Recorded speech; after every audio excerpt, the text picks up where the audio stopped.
अनेक चर्चा सुरू आहेत, अनेकांनी नॉट रिचेबल काँग्रेसचे कुठलेही आमदार नॉट रिचेबल नाही।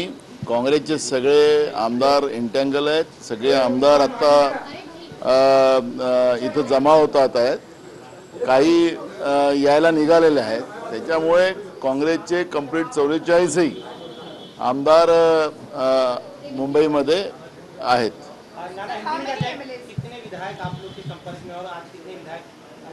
देखो, हमारे सभी विधायक हमारे टच में हैं, सभी विधायक हमारे साथ है और हम लोग जो राज्य में जो स्थिति अब बनी हुई है उस सब बात पे हम लोग नजर रखे हुए हैं। प्राथमिक जानकारी आप लोग की तरफ से आलाकमान को बताई गई है, एचके पाटिल जी को बताई गई कि स्थिति क्या है? सभी नजर रखे हैं हम लोग और उस स्थिति पे हम लोग नजर बना के रखे हैं। आपने अपने विधायक को किस तरह के इंस्ट्रक्शन दिए, क्योंकि आपके विधायकों को भी अप्रोच करने की कोशिश की जा रही है? हमारे विधायक को कोई अप्रोच नहीं कर रहे हैं। हमारे विधायक हमारे साथ है, कांग्रेस के साथ।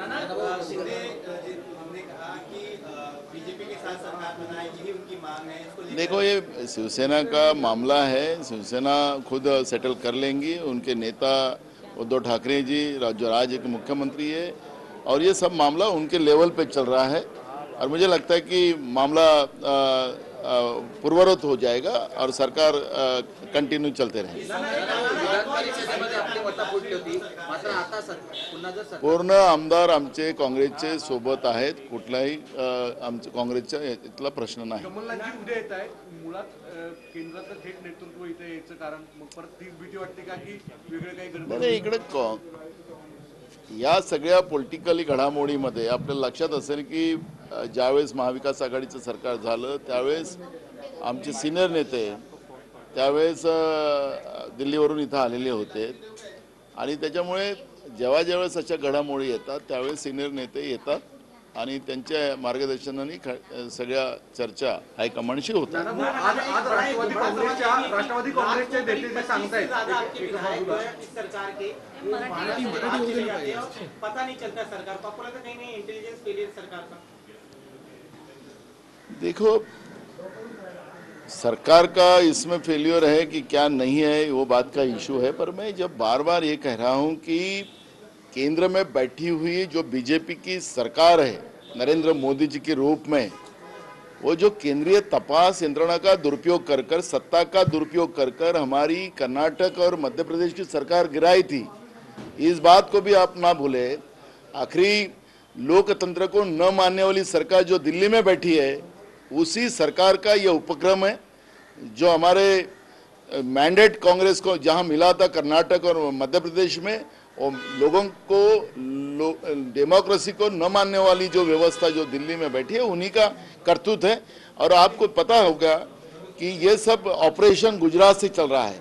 जब ऑपरेशन ही जब गुजरात से चल रहा है तो ये महाराष्ट्र में महाविकास आघाड़ी की सरकार को डिस्टर्ब करने की कोशिश कौन कर रहा है, इसके लिए अलग से प्रमाण पत्र देने की जरूरत नहीं है। और इसलिए मुझे आप लोगों के माध्यम से पूरे जनता को यही कहना है कि जो केंद्र में बैठी हुई मोदी की सरकार जो है, बीजेपी की सरकार है, वो लोकतंत्र को मानने वाली नहीं सरकार है। और इसलिए इस तरह से हर राज्य में जहां जहां बीजेपी की केंद्र के सरकार के विरोध की जो सरकारें हैं वो सरकार को गिराने का षड्यंत्र केंद्र की बीजेपी की सरकार कर रही है। और मुझे लगता है कि अब देश की जनता भी केंद्र के सरकार के, मोदी की सरकार के, बीजेपी की सरकार के विरोध में अब देश की जनता भी रास्ते पे उतरेंगी।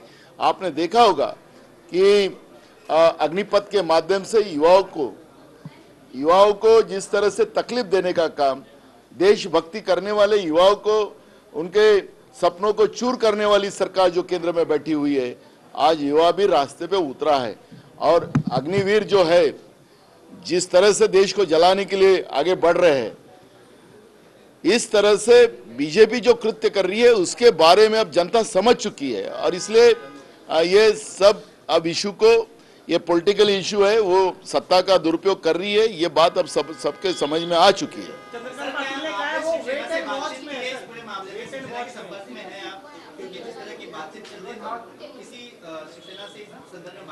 पूरे हमारी नेता संपर्क में है माननीय मुख्यमंत्री जी से और पूरी तरह बात चल रही है। अगर एकनाथ शिंदे लौटते नहीं है, आपको लगता नहीं है कि सरकार गिर जाएगी और तमाम विधायक अगर नहीं लौटे? देखो, एक बार कोशिश शुरुआत में भी 80 घंटे की हो चुकी थी, अंधेरे में सरकार बनी थी। अभी भी जोक आ रहे कि राज्यपाल अभी सोने चले गए, सुबह जल्दी उठना है, तो ये जोक भी चल रहे हैं जो महाराष्ट्र पेपर कभी नहीं थे। तो इसलिए हम उस विषय पर नहीं जाना चाहते। हम चाहते, हम लोकतंत्र के साथ हैं, और जहाँ पे लोकतंत्र में जो सरकारें होती है उसको केंद्र सरकार ने ताकत देना चाहिए और राज्य के विकास के बारे में सोचना चाहिए। जहाँ जीएसटी का पैसा नहीं मिलता, महाराष्ट्र के अधिकार का पैसा नहीं मिलता, महाराष्ट्र के विकास को रोका जाता है। देश अभी किसानों का, हमारे यहाँ पे धान की खरीदी, चने की खरीदी केंद्र सरकार नहीं कर रही है और इसलिए किसान भी परेशान है। और केंद्र की सरकार ने सोच समझकर इस तरह से जो राज्य केंद्र के विरोध में उनको तकलीफ देकर, उसमें किसान हो, युवा हो, गरीब हो, सबको परेशानी करना, यही केंद्र सरकार की एक दृष्टि रही है और उसी के परिणाम कई राज्य भुगत रहे हैं। हमारा यही है कि जो स्थिति आज राज्य में बनी हुई है उसके ऊपर हम नज़र बना के रहेंगे और कांग्रेस के पूरे विधायक आ चुके हैं और आपके तरफ तो हमको उनकी पहचान करा के देने की कोई जरूरत नहीं है।